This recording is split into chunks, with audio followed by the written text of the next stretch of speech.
ძველი აღთქმა, ფსალმუნი 22. საგალობელი დავითისა.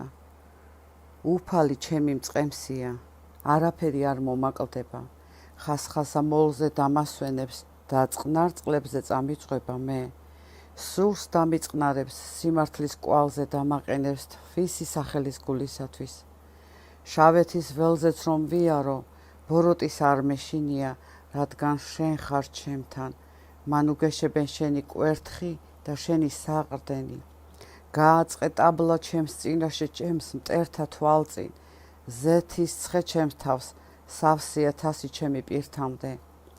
ასე სიკეთე და წყალობა დამდევს კვალდაკვალ მთელი სიცოცხლე და დამკვიდრდები უფლის სახლში დღენი მრავალნი. ამინ.